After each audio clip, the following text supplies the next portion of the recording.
Hello and welcome to Encouraging Words with Renae. Today we're going to be talking about mothers and specifically a called mother. And we're going to be talking about one specific called lady. I'm telling you, oh my gosh, this is a wonderful topic. I am a mother and I love my mom who is still alive, and she is just so precious. She is so dear to me. She's 80 years old, and she is still very strong and very beautiful, and I still admire her. I love her so much. I respect her so much, and she is one person that I truly have been implementing over my life. I have been just following the words that she has given me, the words of encouragement, her lifestyle. She's always been a godly woman. She is a pastor's wife. She has been an example to so many women in her lifetime. And so I just want to dedicate this show to all the mothers out there. And I pray that this be an encouragement to you. We're going to talk about three aspects of the motherhood thing, and I'm going to start with a story.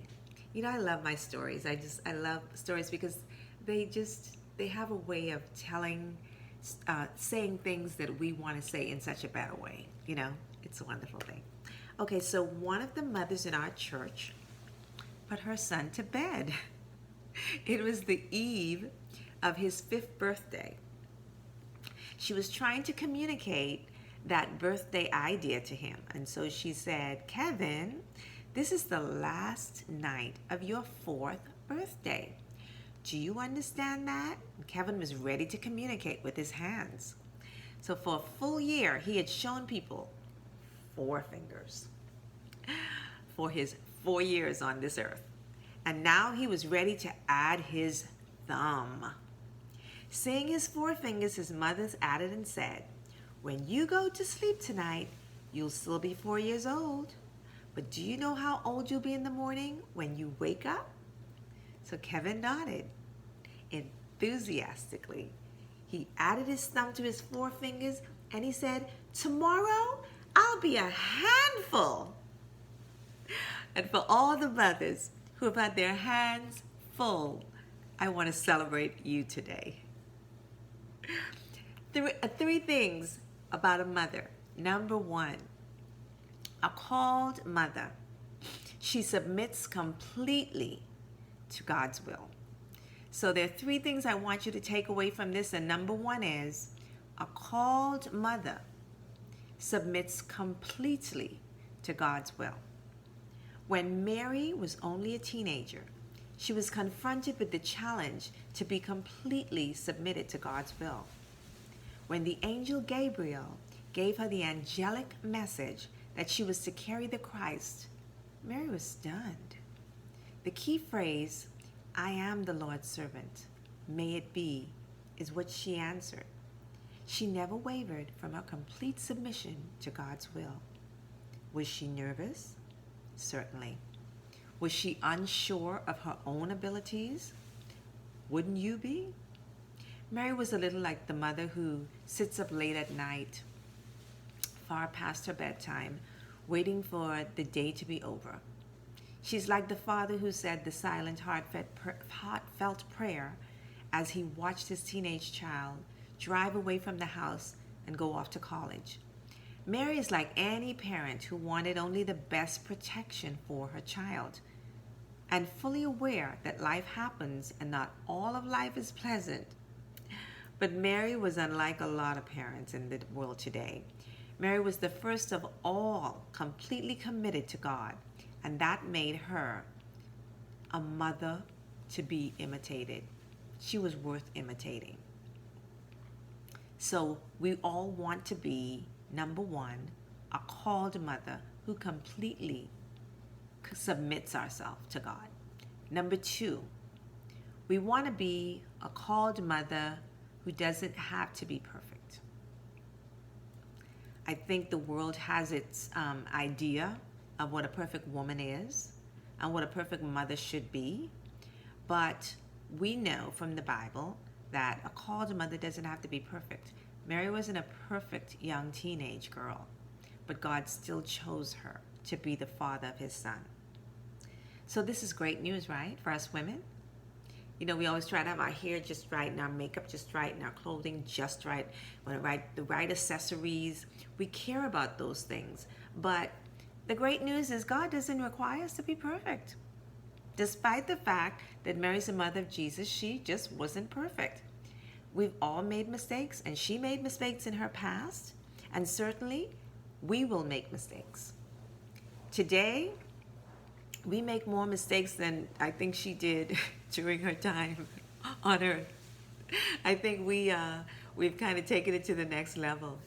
But through it all, God will love us, and he will work through us, and he will accept us, thank God. Through it all, the task of mothering or being a grandmother will still be accomplished. Through it all, it will. How many women have read the words of Proverbs chapter 31? And I am going to read that for you. It says, "She is worth far more than rubies. Her husband has full confidence in her and lacks nothing of value. She brings him good, not harm, all the days of her life. She selects wool and flax and works with eager hands. She's like the merchant ships, bringing her food from afar. She gets up while it is still night. She provides food for her family and portions for her female servants. She considers a field and she buys it. Out of her earnings, she plants a vineyard and she sets about her work vigorously. Her arms are strong for the task. She sees that her trading is profitable and her lamp does not go out at night." How many women can attest to that? In her hand, she holds the distaff and grasps the spindle with her fingers. She opens her arms to the poor and extends her hands to the needy. When it snows, she has no fear for her household, for all of them are clothed in scarlet. She makes coverings for her bed. She's clothed in fine linen and purple. Her husband is respected at the city gate, where he takes his seat among the elders of the land. She makes linen garments and sells them and supplies the merchants with sashes. She's clothed with strength and dignity. She can laugh at the days to come. She speaks with wisdom, and faithful instruction is on her tongue. She watches over the affairs of her household and does not eat the bread of idleness. Her children arise and call her blessed, her husband also, and he praises her. Many women do noble things, but she surpasses them all.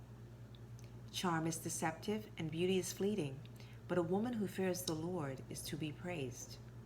Honor her for all that her hands have done, and let her works bring her praise at the city gate." Isn't that a wonderful scripture? Proverbs chapter 31. So we applaud the women of Proverbs 31. We applaud you women today, you mothers out there, you grandmothers and great-grandmothers and great-great-grandmothers and the grand-aunts. You know, we applaud you today because women need help.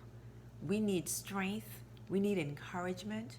We need it because we work really hard to be who we are. We try our best to keep everyone in line, including ourselves. It's not an easy task.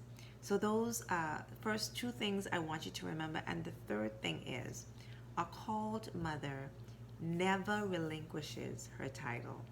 She doesn't give it up. She can't. She's earned that title. She's worked hard for that title. Many of the times, she's gone 9 months to get that title and pushed out a big baby. You know, some of us have adopted children into our lives and some of us have birthed children into our lives, but we still deserve the title and we can't relinquish that title. So Mary really earned the title of Mother of Jesus. She stood near the cross as he died. She stood beside him his entire 33 years of his life on earth. The cross cut deeply into her heart. Despite the pain, however, Mary was there. She was a mother from the beginning. She was a mother to the end. A mother called by God never relinquishes her title. She never does. You'll find mothers like that in the halls of children's hospitals, in funeral homes, and in counselors' offices. Mothers never relinquish their title. Even if the child is rebellious, or if they are harsh, or if they're cruel or rude, her heart just won't allow her to do that. Not when she is called by God. Sometimes the most difficult decision a mother will ever make comes right under the rarest of circumstances. That the best gift they can give their child is the gift of adoption. And all over the world, that painful giving up of a baby is a whole lot like a painful giving up of Jesus and Mary giving up her son on the cross. It's not easy. And many mothers have abandoned their children and given them up to adoption. But that doesn't make them any less of a mother, and it doesn't make them any less of a person. Because Mary had to abandon her son on the cross. She had to watch him die, and she had to watch him go. It was not easy. It's never easy for a woman. But even at that moment of giving up, a mother's love dominates the scene. There's always going to be love in her heart for that child. So it's not your job to judge that woman or that mother or that young girl. Don't judge them. Pray for them. Love on them, because they're hurting too and they need your help and they need your support. Don't give up on them. It's a sacrificial thing and it's painful. It is a loving moment of care, and a mother who gives her children to another family that's patiently waiting in line is because they can't have children, or they can't have family members, or they lost their child to an accident or to a surgery or some other thing, and they want love in their life. And so adoption is a beautiful thing, and it needs to be applauded, and it needs to be recognized when children can be adopted and be raised by other families. It's not a negative thing. The world has put its own light on things like that, but we can never, ever put value to a mother's love. Some parents live long enough to see God's plan for their children. Some see God working in the lives of their stepchildren or their adopted children or their grandchildren. Some surely only see God's plan from the halls of heaven because they were taken from this earth before they even saw their children grow up or graduate college or get married. Some were not here to see that. So when a woman becomes a mother, there is an instant realization that her life has changed. And it doesn't change, I think, whether she's Russian or whether she's Asian or whether she's American. It doesn't matter, because that woman loves her child. And the same way Mary loved Jesus, the cross is what makes the difference for every family. And so we need to always veer on the side of love and safety for us and our families. We always need to do that, because that is what Jesus and Mary were. They were a family, and they always erred on the side of love. Jesus had brothers and sisters too. He dealt with some of the things that you kids are dealing with today. But Mary, his mother, loved all of her children, all of them. There was no favoritism. And so we ask you today to just honor your moms. Honor them, because they have always made a sacrifice. When a woman becomes a mother, there's an instant realization that her life's changed. You know, there may be divorce, there may be disease, there may be death that happens. There may be harsh words and unacceptable actions. There might be tough love and impossible nights that, but through it all, mothers are called by God, and they never, ever relinquish their title. There's nothing like a mother's love. So I just want to encourage you to be a mother that never relinquishes a title, to be a mother that does not have to be perfect, and to be a mother that is completely sold out to God today.